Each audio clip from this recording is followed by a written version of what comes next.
Now playing the Hook and Bridge podcast. I fucking love Kesha. I'm telling you, I'm the worst person to have a podcast. I can barely speak.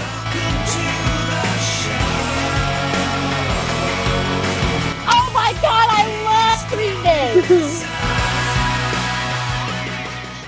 What is up, everybody? Welcome back to the Hook and Bridge podcast. I am your host, Harley, joined by my co-host and little sister, Taylor. Hello. And my lovely wife, Lindsay, the executive producer.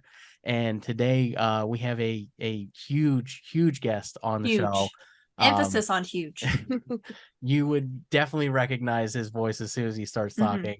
Please welcome Art Alexakis. Sorry. No, Alexakis. Alexakis. Alex saw the band Kiss. Alex saw Kiss. Oh, okay. That makes sense. Yeah, it's when you read it, when people see the X, they kind of lose their mind. But thanks for having me on, guys. I appreciate it. How are you? We're doing good, man. How are you doing? Doing good. Good. So my first question for you here is I was looking at your catalog, and one album that really sticks out to me is The Return to Santa Monica. There are a ton of incredible cover tracks on that album. Really love what you guys did with Joker. And I just wanted to see, was it cool to kind of bring new perspective to tracks that you grew up with? And did any track in particular have like a special place in your heart, like a choice on your end as far as picking those specific songs to cover?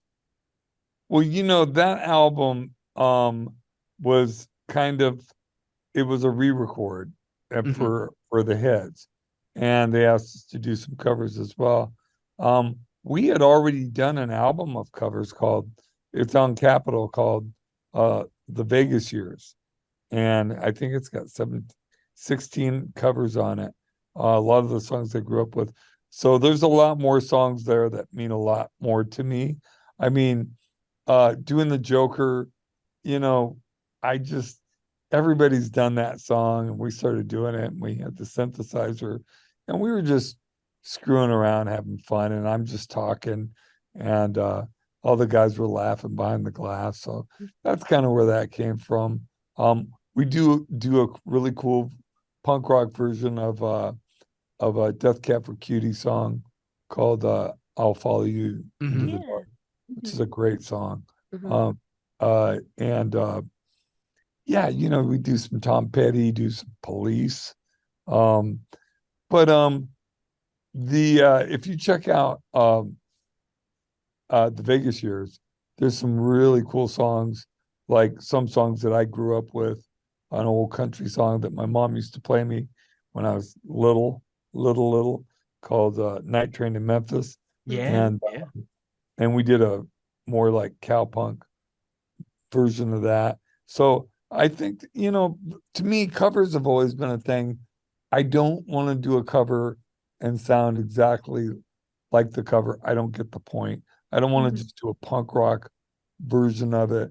I want it to sound like Everclear, while at the same time retaining what made the song great in the first place, the hook, the melody, and also the respect of a great song, which I think a lot of people, when they do covers, they lose that, they lose the respect.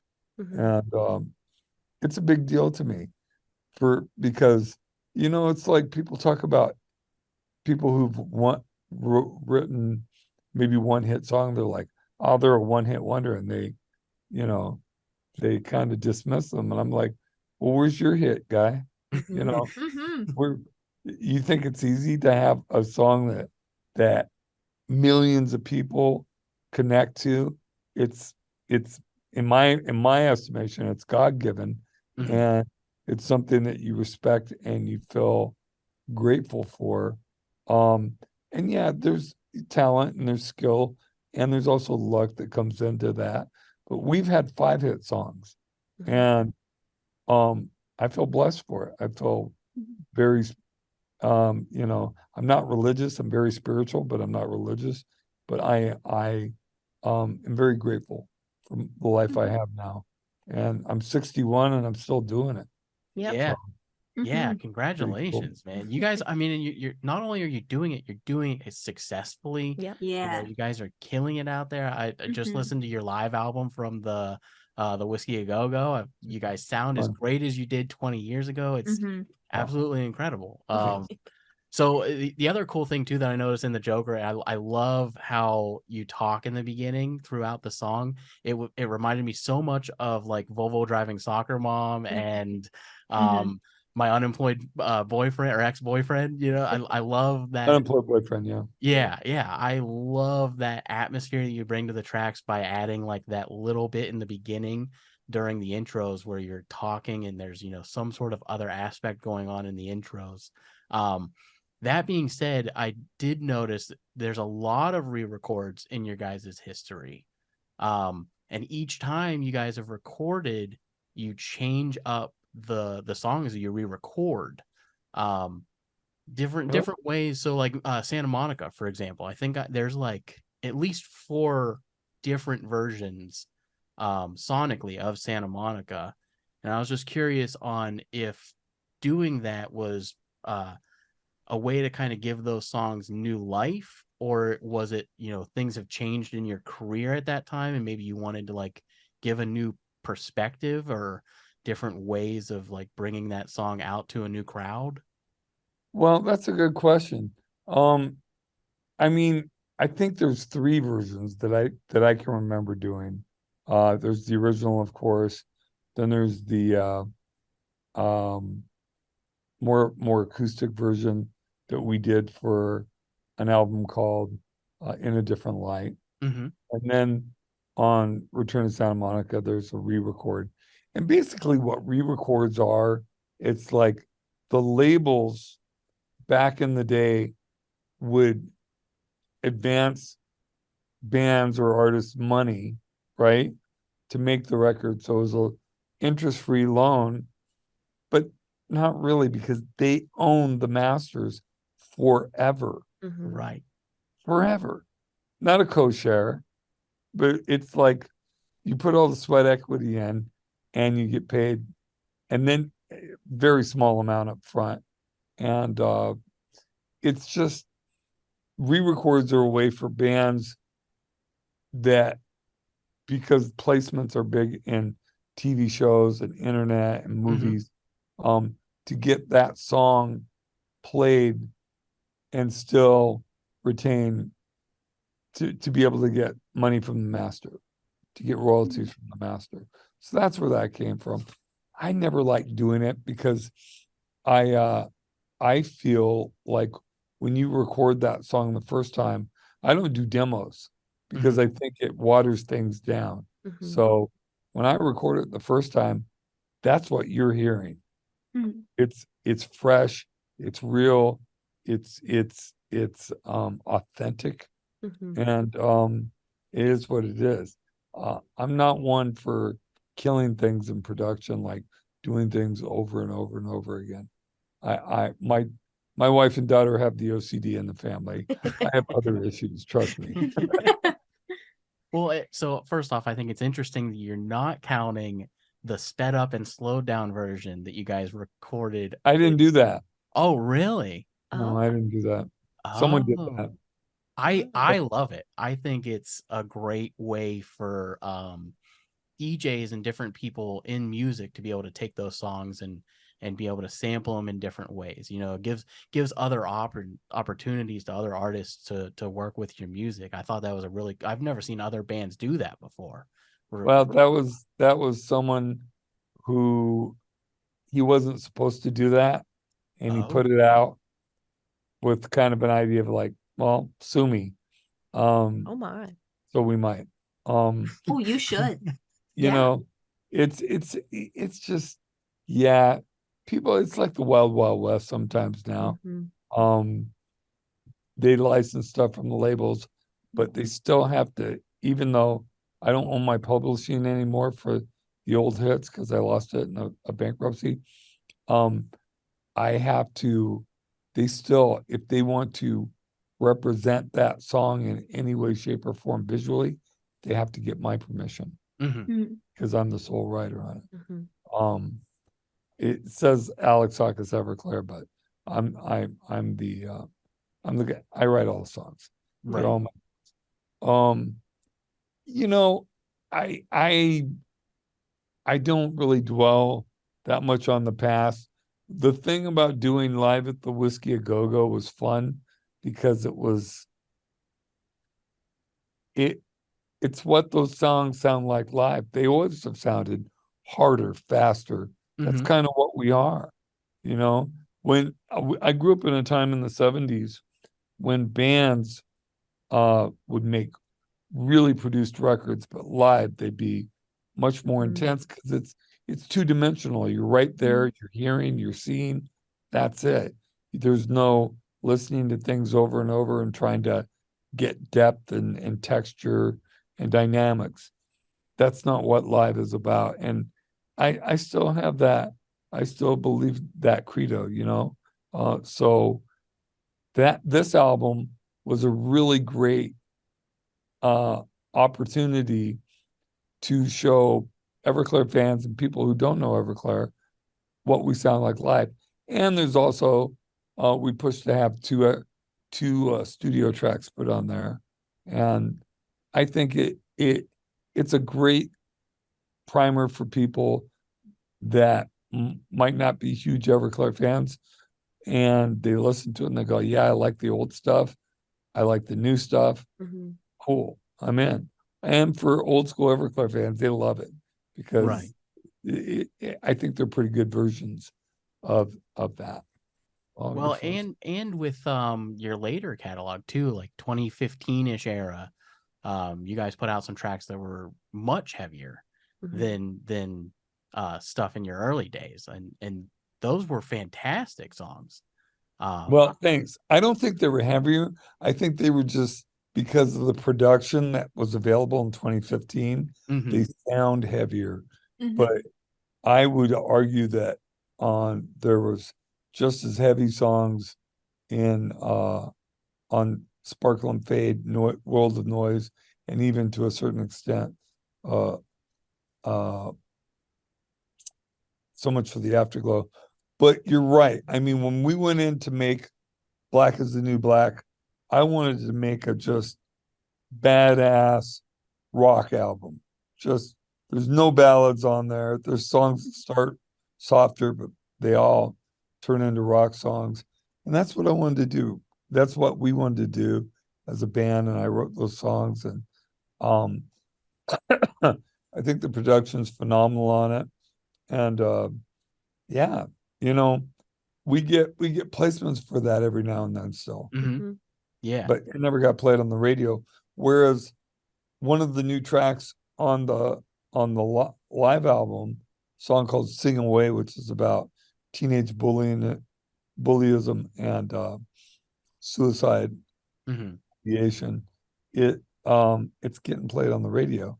Not huge. I think like 25 stations, 30 stations across country, but we haven't been played on the radio with a new song in decades. So that's pretty cool. Yeah.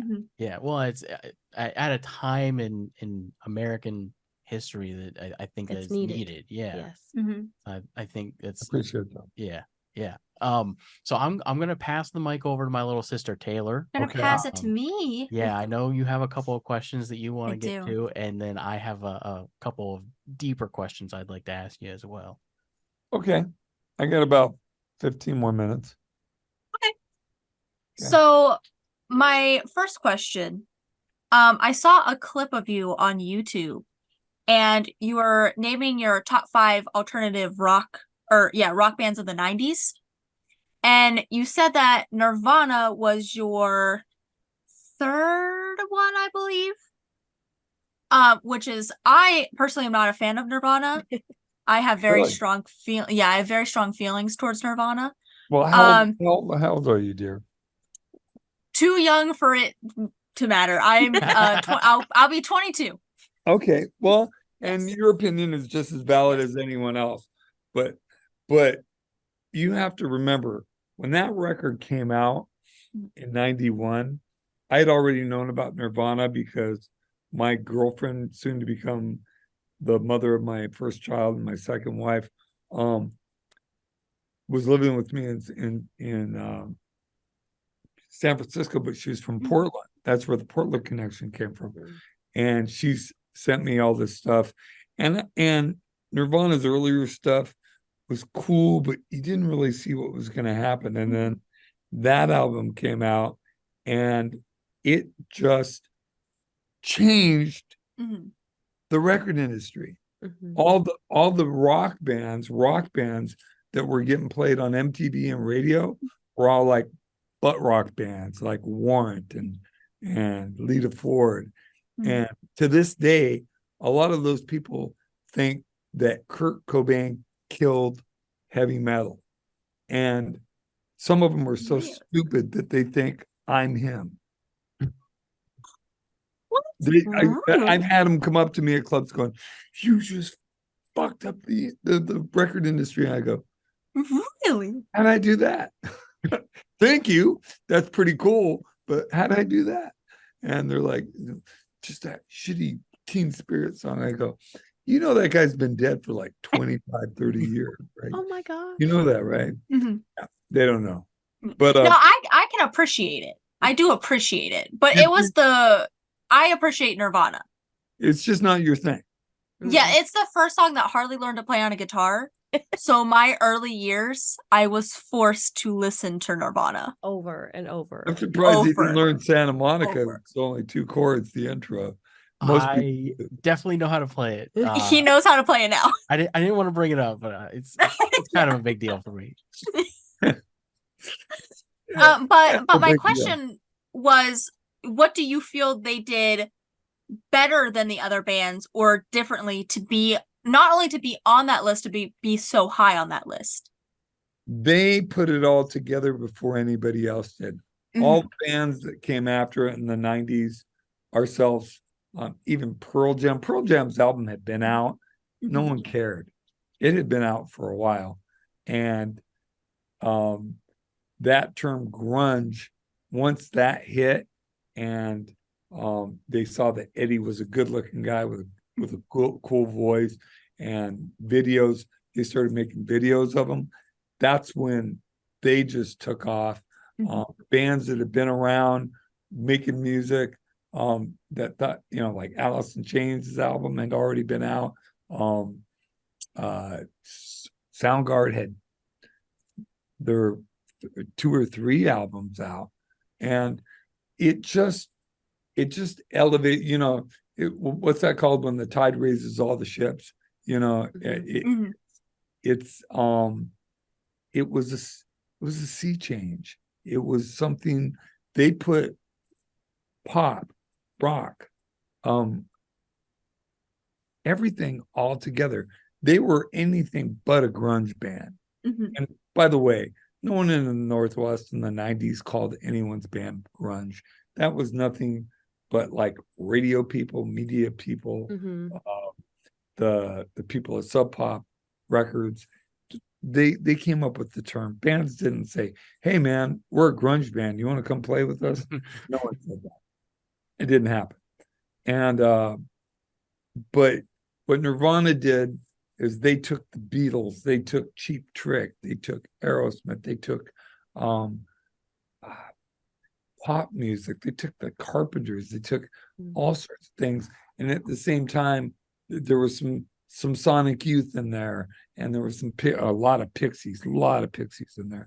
I think the Pixies is probably on that list, right? The top 5. They might even be number 1.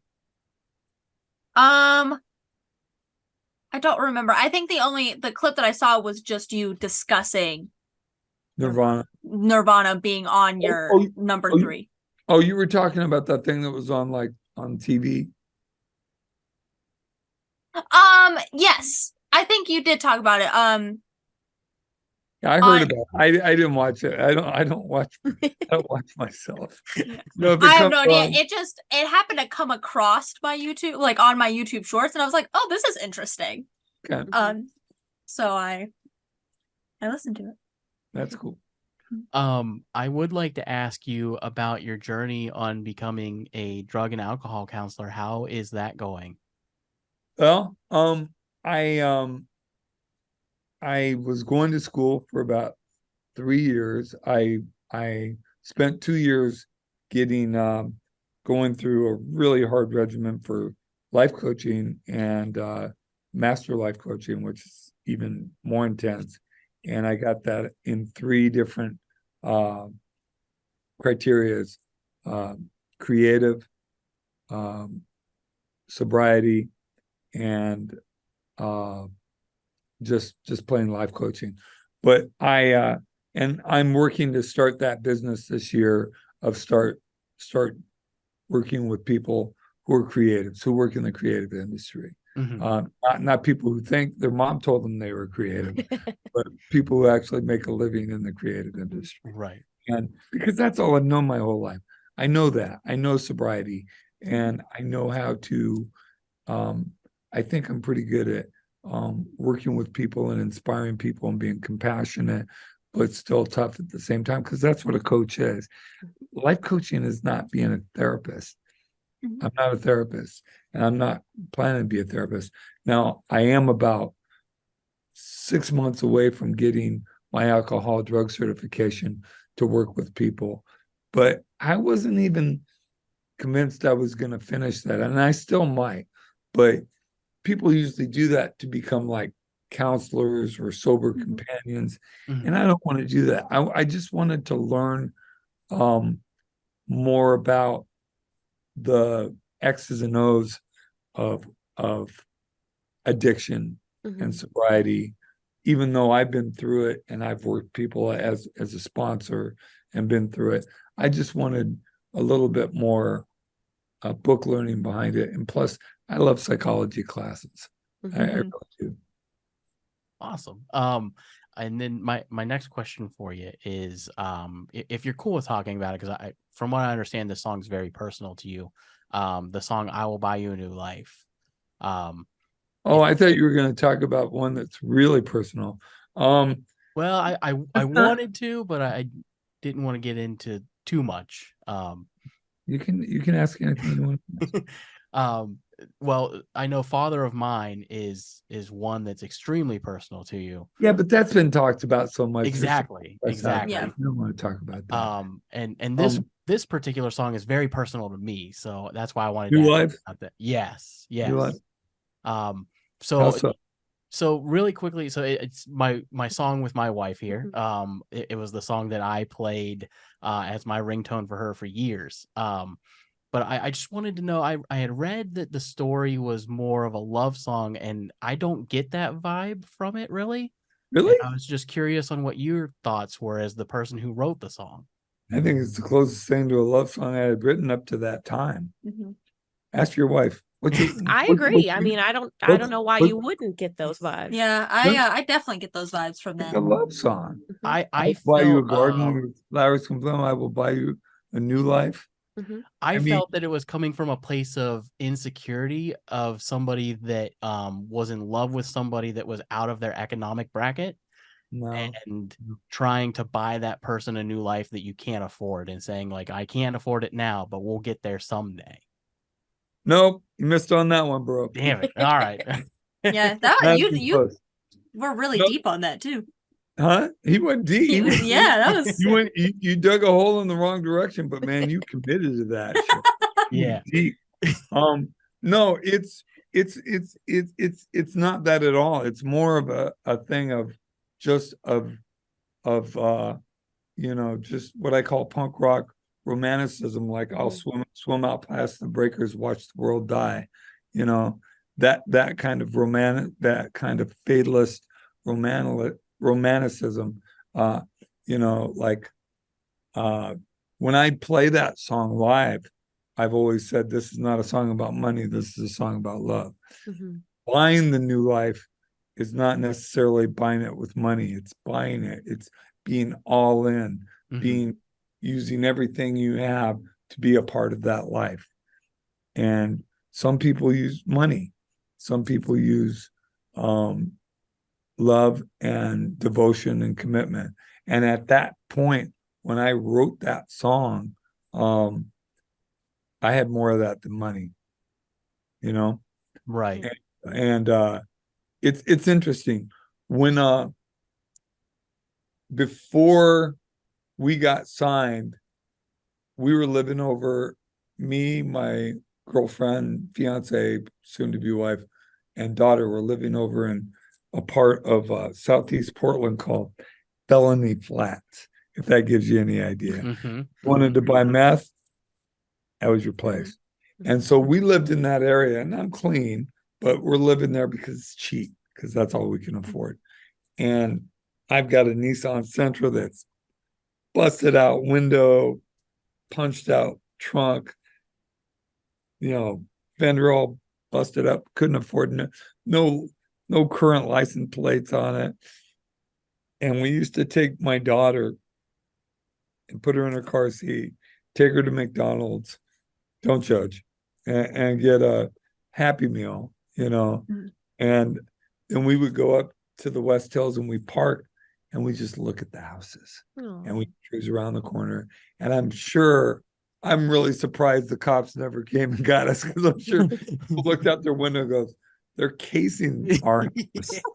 Yeah, for sure. But we would go up and fantasize like, I love that house, but yeah, I love that backyard and that yard and that driveway, that circular driveway, and I want that and that. And lo and behold, after the success of Sparkle and Fade, I bought a house up in the West Hills. And it was different perspective being on the outside looking in than being on the inside looking out. Right. So yeah, that song is personal, but it's changed with every relationship I've been in since then. Mm-hmm. I've been married 234 times. So, well, 4 times. But, my wife, my fourth wife, Vanessa, who keeps texting me, wanting me to bring her a Starbucks, is we've been together almost 19 years. Well, it'll be 19 years in about 2 weeks. Wow, congratulations. Yeah. December 4th. And we've been married since we got engaged right off the bat. And but she didn't want to get married. She wanted her hair to grow out. She wanted this, wanted that. And then we had a baby, and it didn't really matter. We felt like we were married. Mm-hmm. And when I found out I had MS in 2016, I insisted that we get married, legally married. So we've been married. We still haven't had like a big wedding. We're thinking about doing that next year. We'll see. Oh, wow. But exciting. it's also really stupid expensive. So Oh yeah. go to Tahiti instead. So speaking of divorce and being personal, and you said I could ask anything. Sure. The other song that I did want to ask about was Wonderful. That's another one that means a lot to me, means a lot to my little sister, as we are it makes me cry. children of divorce. And I know you've discussed the song on other shows as well, and what that means. But if you don't mind, I'd love to hear you just kind of talk about the journey of that song and what it's meant to you over the years.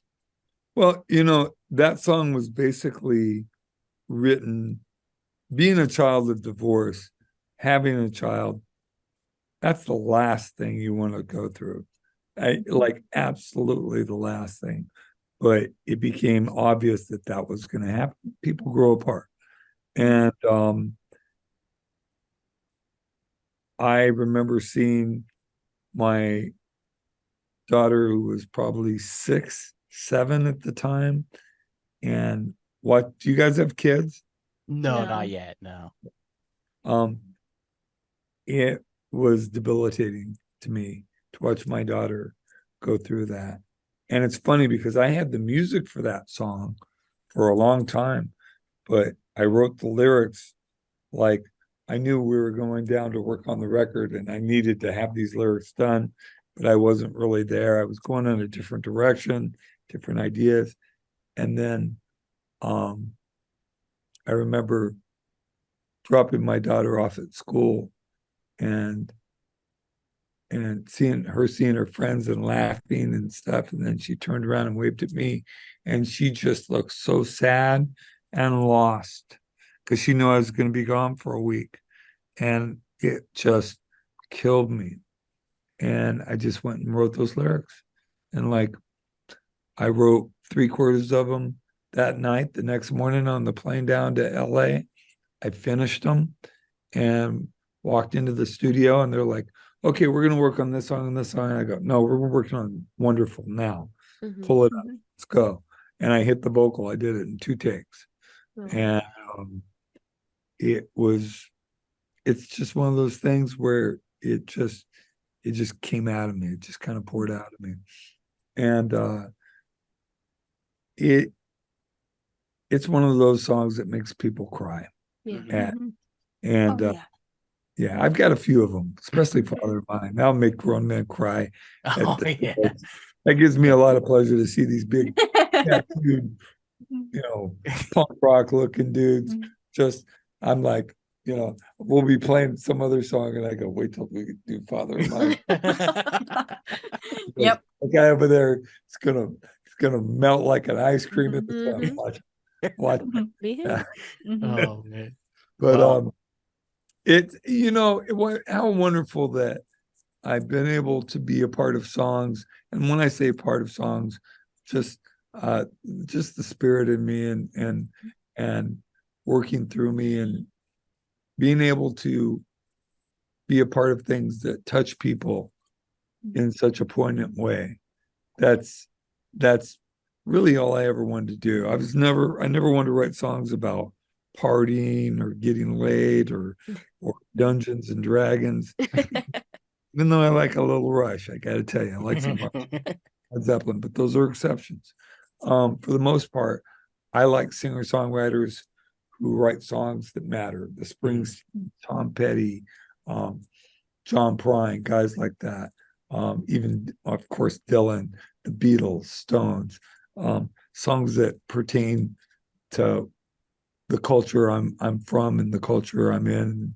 And I think most people like storytelling, and that's why most of my songs are from the first person.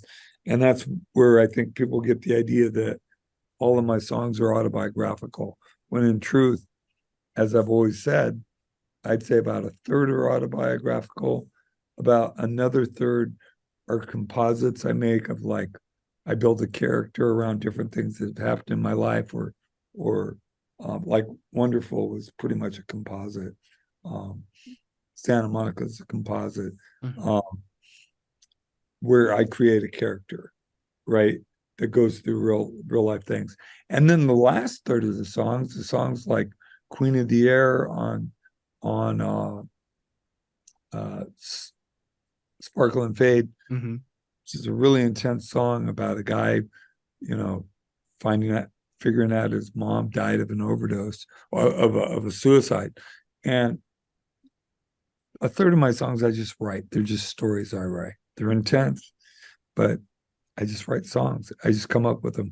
And if I can do those 3 things and you can't tell which is which, and I'm doing my job as a writer. absolutely, man. All right. Absolutely. All right. I know you got to get out of here. I gotta go. Sorry, I can't do your game. That's okay. That's all right. We'll have you on again sometime. And truly, man, I can't thank you enough. Like, your songs have helped me through so much. So have a wonderful evening, and go get that Starbucks. Okay. Well, yeah. I don't know. It's getting a little late. Have to get her a half cap.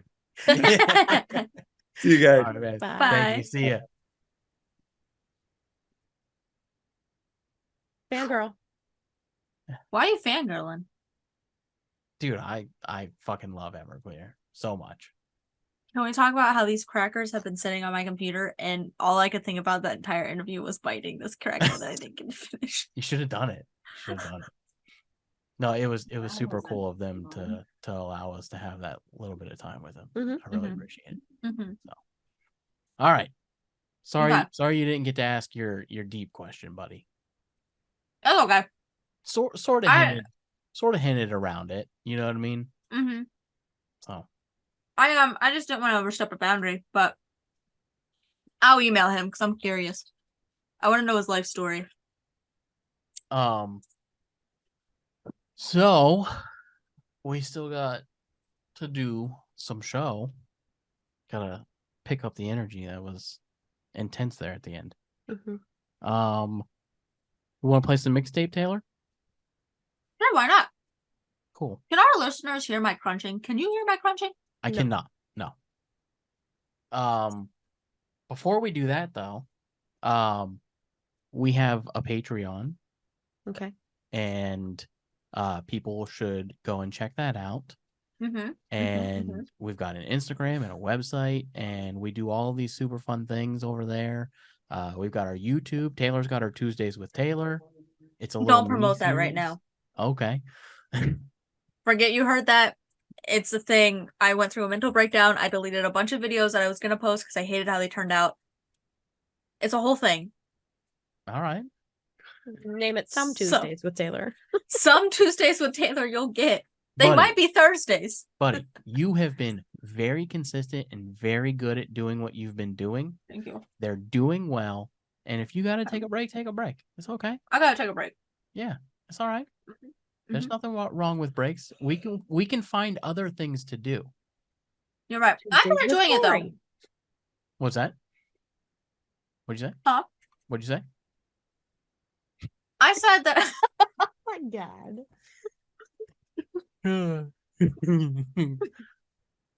gonna have to like I blur that on YouTube. I don't. That's gonna make people upset. No, because then people are going to think it's something inappropriate, like a dick. Fair enough. Guys, it was just anyways. So I said that the effort was there. Like Yeah. I've been recording them. I've been recording the videos. Even today I recorded something, but then I'm like, I think I hate it.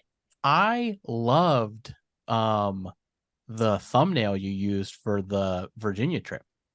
I loved how you did the 3 pictures, and I thought that was great. Shout out Canva. You did great on that. Thank you. And I sent that video to all of my work friends. I sent it in our work group chat. So Yeah.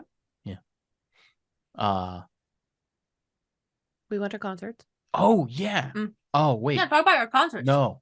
Don't talk No. about this one. This doesn't come I out had a until like the concert. middle of December. Oh, okay. So we can talk about all of that on this Friday's episode. Okay. When are we doing Friday's episode? 7 p.m. Okay. All right. You ready to play some mixtape? Let's play some mixtape. Bo, bo, bo. First song you knew you would get in trouble for listening to. For those who don't know, Mixtape is a game sort of like Cards Against Humanity, where Lindsay is going to read us a scenario, and then Taylor and I and Lindsay will pick A scenario. song that fits that scenario. And you can choose to be serious or funny, and that's how the game works. And it's produced by Breaking Games. Okay, continue. Why did that sound like an ad? This wasn't sent to us. No, Not I a sponsor. I just like to give Not context sponsored. in case somebody just listened to Okay. this episode and doesn't know what. Someone needs to get me on a PR list. A PR list? Yeah, I want things sent to me. How do I make that happen? We'll talk about it later. I Okay. have mine. All right, but also it's not called PR. That's press. No, a PR list. I don't know. I'm pretty sure that's YouTubers get sent stuff if they're on a PR list. we'll figure it out. Let's get Okay. back to Mixtape. I have mine because this actually happened. Go ahead. Read it one more time because I've forgotten. First song you knew you would get in trouble for listening to. Oh, I bet I know yours. 'Cause it What do did you think actually it is? happen. You say it, and I'll tell you if it's what I have in my head. Well, there's 2 because I think I know the one that you have in your head. Mine's a metal song. Yeah, that's not what mine is, but I did. Taylor says WAP. It came out when you were an adult. No, mine's Eminem. Just in general. Yeah, fair enough. Mine Yeah. also, I also got in trouble for listening to Eminem. Yeah. No, I got wonder in why. trouble for listening to Nelly. That's why I didn't. Do you want know me to about pull mom rap into the growing up. picture? We can talk about it. Sure, she can hear about it. Okay. I got a question for you. What's that? Why do we get in trouble for listening to Nelly and Eminem? Nelly? Yeah. Oh, you know what? Well, Let's Harley didn't get in not. trouble Let's for not. listening to Nelly until I actually heard the lyrics. Let's of not the do this, song. Taylor. Well, they're Taylor, not let's not. appropriate for little kids. Let's stop. Let's stop. Make it Okay. stop, Taylor. Make it stop. Harley's putting the SOS stop button on it, so we're gonna stop talking about it. Let's talk about it after the show. Okay, anyways, I wasn't allowed to listen to Eminem, but Harley and I shared a Brain. Apple Music yes. But like an iTunes thing. Because Like as a child, you should not be listening to that kind Okay. of music. All right. We got it. noted. Anywho, Eminem. Was yours Godsmack? No, mine would have been Nelly for sure. Like, Well, no, it's I not meant just for the one Nelly. you were thinking of. Oh no, Disturbed. What were you? Disturbed. Down with the Sickness. I got in trouble for letting you listen to Disturbed. Down with the Sickness. You did. I know. I remember vividly getting yelled at by the person in the room with you for letting that happen. That's really funny. What's yours? So my parents didn't really care. My grandfather, however, was real upset when he heard our mom letting us listen to the Shaggy song. Mm. Was it Going me? up the counter? Yeah. And Was like it the me? actual unrated version. And he chewed my dad out. Rightfully so. Out. I mean, Is when this it came out, I was 6, 7. So You shouldn't have been listening and to I it. knew every word. That's Is this funny. the grandfather that has the vending machine company? Yes, it is. Well, he doesn't own it anymore, but yes. Hey, Tomorrow is his Ah, birthday. tomorrow gosh, is his tell him- birthday. I Yeah. said Happy birthday, I Spap. will. Spap. Spap. Spap. That sounds like a test that you get if you're a female. Spap. It does. A Spapmere. Gross. Gives me PTSD. I hate it. The All right. song that plays as your last child leaves the nest. Move. bitch. Ooh. Get out the way. Sorry, not really. But Well, I I'm mean, I trying was to gonna work. go for I a funny can't. one. what? I'm trying to think. I'm trying to think of one. Do I want to go funny or do I want to go wholesome? Bye bye bye NSYNC. Oh, that's good. I probably will play that. Just gonna be honest. Shaggy wasn't me. Mm. Kanye. Gold digger. On the 18th birthday, he found out it wasn't his. Oh, for the love of God. Ooh.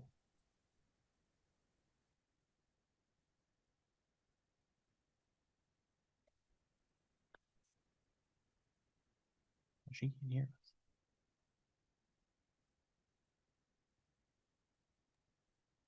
Okay, anyways. Mine would be that Kenny Chesney song. The one where he's a teen dad. There goes my life. Yes. That song makes me cry every time I listen to Every it. time. That every song would time. make me cry. It does Yeah. every time I listen to it.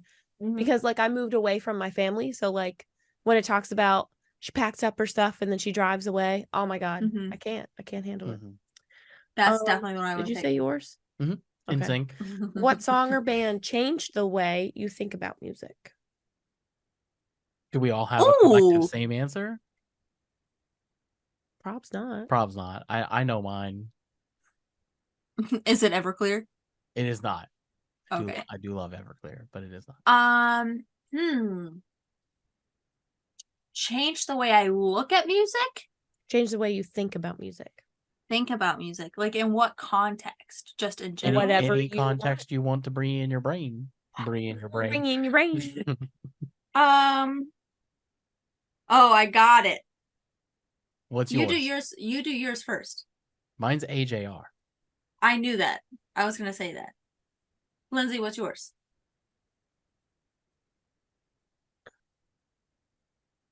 Like too many things. I would say yours is yeah. Honey Revenge. Honey Revenge is the first band that you've talked to me on an emotional level of like, she's a fantastic writer. The lyrics mean this. Like, You're Yeah, really into Honey Revenge. I am. But like I have so many different music genres through my life. Mm-hmm. So Mhm. honestly, I could probably have a different person, band, whatever, for each, you know, time period in my life. Mm-hmm. Sure. Yeah. So That's I can't say just one. I can't. Right now, I will agree with that. Mm-hmm. What about you, buddy? Mine is that song Anatomy. Just that song, not that artist. Just that song. No, just that song. Mm-hmm. That's good. It's that song that really it just gives The me my feels. Maybe Man album is out right now from AJR, and it is so good. Mm-hmm. So good. Anyways, I love this game. So Best locker room, get crazy, paint your face with animal print, psych up song before the big game. what's that Kesha song that starts out? Dance. That's not helping me. Blow. Yeah. Blow by Kesha is mine. That's my choice. mine is 9 to 5. Working 9 to 5. What a horrible dude. If I was in a locker room and I even so much as heard Dolly Parton's voice, I'd be like, somebody turn this off. Why? I'd You're be with like- the wrong group. The one country song, man, that I don't know, and be like, turn it up some. Turn up. So, I don't remember what song that's from, but yeah. Trace Adkins. oh, Honky Tonk not Tonk who Tonk. I was gonna say. Yeah. Turned up. Oh, that's a good song. You know she loves this song, right? If we play it good and loud, she might get up and dance again. For those of you listening, Harley is white trash. Left. If they're watching it, they can see it. Right. Left, right, left. Ooh wee. Honestly, mine is Bodies by Drowning Pool. That gets me fucking going Dude, Going. every time. what a great The choice. bodies hit the I mean, bodies. every time I hear it, I'm like, all right, I'm ready. I'm ready to go. Yeah. Shout out to our best friend Ryan Yeah. McCombs. We just interviewed him, and you already listened to it if you're a fan. So Can I change my answer? sure. I don't know. Oh, Chop Suey. Oh, that's a great choice too. Mm-hmm. That's a great choice. I would have went Bounce by System of a Down or Toxicity of instead. That's good. Mm-hmm. And Bounce is on Secret Life of Pets, isn't it? Mm-hmm. So the dog's bouncing. Yeah. So good. Last one, A Sea of People, 65,000, I don't know what this word says, something festival attendees eagerly anticipate your encore. Time to close the show. What song do you play? I have been thinking about this question my entire time of Oh. playing guitar. Not my entire life, but since I've learned to play the guitar, this Is a it Freebird? question- No, but this Oh. is a question that I ask myself anytime I want to play music. Yeah. I have a specific dream. I'm gonna get real deep on this one. I have a specific dream, but I'm gonna let everybody go first. Oh, I gotta phone a friend. Hang on. Oh, we got My a poll. Poll. Oh wait, no, this doesn't come out until we could. though. Yeah. It doesn't You, matter. we'll do it next time. Oh, wobble baby, wobble baby. Sorry, I Who was. won the last poll. Oh, it wasn't I it don't know. Ryan. Yeah, I think it was Ryan. yeah. I went through a phase a couple of days ago. Listen to these songs that I added. Sorry, this has nothing to do with the question, but listen to the songs that I added. Trey Songz, Bottoms Up, featuring Nicki Minaj. Bottoms Yes. up, Nicki bottoms up. Minaj. Yeah. Nicki Minaj. Wobble. Wobble, Wobble, baby, wobble, baby. That's like me having the cha-cha slide on my phone, Yeah, which I do. The electric slide. It's so good. Pop, lock, and drop it. I don't know that one. My knees can't handle listening to that song, so no. No. Hotline Bling randomly was stuck in my I don't head know the what other Hotline day. Bling. Hotline Bling. Yeah. I can only mean one thing. Shoulder lean. Teach me how to Dougie. Teach me how Get to your Dougie. freak Teach me on. how to Dougie. Ooh. Get your freak on. Yeah. Oh, I Why love didn't that anybody song. sing the shoulder lean song? Y'all don't know that song? Y'all do not. I don't know that. I've believe. Lean back. shoulder lean, shoulder shoulder. I Which mean, one's that song? Steele's only getting it from Dylan, Stillen. Still. So Streeling. No, I was watching a YouTube short because I'm too cool for TikTok. of the two people that dance to all these yeah, songs, yeah, I yeah. love them. They're my favorite. Yeah, they're great. You're Sorry, definitely getting sick. I know. I got I hear it completely happening off topic. on yeah. camera. Mine would be "Wannabe" by the Spice Girls. That would be your closer. Mm, Yes, that's a good because one. I sing it all the time. That's a It good will be one. my lover. What about you? Playing a big show. You're on stage. You've killed it. Crowd's going crazy. Spotlight's on you. They're chanting one more song. The bodies have One hit the more floor. song. That's a good answer for that one too. The energy. The Kenergy, as some would say. You are Knuff.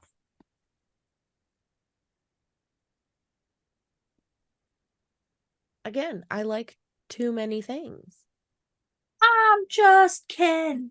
Anywhere else, I'd be a 10. Sorry. I mean, honestly, probably "Don't Stop Believing" because that is my all-time favorite song. Do you That's a good guys one. have a guess at what I'm gonna say? Probably "Smells Like Mm. Teen Spirit." Mine literally was Freebird. Like, that wasn't a joke. She Like, said, it "No, actually that was my guess." So That in was my guess. my time of learning to play the guitar, Stairway to Heaven. nope. Please, no. There's one song that I have been obsessed with since Metallica? learning how to play it, and I want more than nothing in the world to get in a group, like start a band, just to play this one song at the end of the night. Closing time. Nope. Oh, I'm Nope. surprised. Caroline. Sweet Caroline. Nope. The Eat shit pit. the song is "Shine" by Collective Soul. Really? Oh my god, That's such an underrated guess. their live like- version of that song is incredible. It's And incredible. I have this vivid dream of literally coming out on a stage and just playing those opening notes, Doo-doo, and then doo, just doo-doo, the crowd doo. fucking loses their shit, and I Yeah. start playing the whole song. And then ripping into that solo. That's Incredible. a good one. Love that song. That would be my I favorite. Good I answer, thought good you answer. were gonna go with the classic Freebird, because anytime anyone's like Freebird, you know what I'm saying? Nope.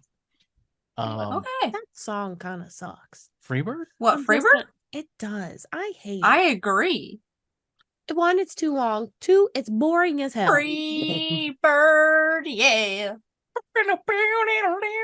The first whole part of it, If I leave here Here tomorrow, tomorrow. so boring. would you Actually, still Still remember me. Lindsay, I'm sorry. I just played it in my head. I had to disagree. I take back what I say. That song I slaps. must be Me traveling traveling on, on girl. your- Like the words of it are good. The sound of it is good. But why everybody's obsessed with it, I will never understand. In the spurge you cannot change. I mean, Wow. It was a legendary guitar anthem. Right. It changed the culture of. But I also think music. it came out at a time when it was like needed. Freedom was a big thing at that point in time in America. Well, it's not about that. Then I don't know what the fuck it's about. It's about a guy leaving his woman for somebody else. Yeah. He didn't want to be tied down. Yeah, it's literally a song about being tied down and being like, you Stupider. can't capture the cage bird. You got to let the cage bird sing. I'm a peacock. You got to let me fly. Listen, you're doing too much right now. We're hyped up. Also, That was- why do you have your My dice set to why do you have your 666 3 dice right here in front of you set to 666? because hail Satan. It's a good thing your mom left the room. I'm just saying. This is love. Hi. Hey. I love Satan. I want that on a shirt. Oh, can we talk about how long has the podcast been going? Too long? Do we got to cut it off? Not as long as you would think because he was like 10 minutes late. So Oh, like 40 Okay, minutes so- or so. I'm gonna chat about this real quick. All right. So there is this person that I follow on Snapchat. And she's just like she gets paid to do Snapchat things pretty much. Anyways. Like So no. She had like a company and stuff. But People anyways, that do this. I mean, I guess it was a clothing company, so maybe. I think there's a But- word for that called OnlyFans. Just kidding. You're an So- OnlyFans.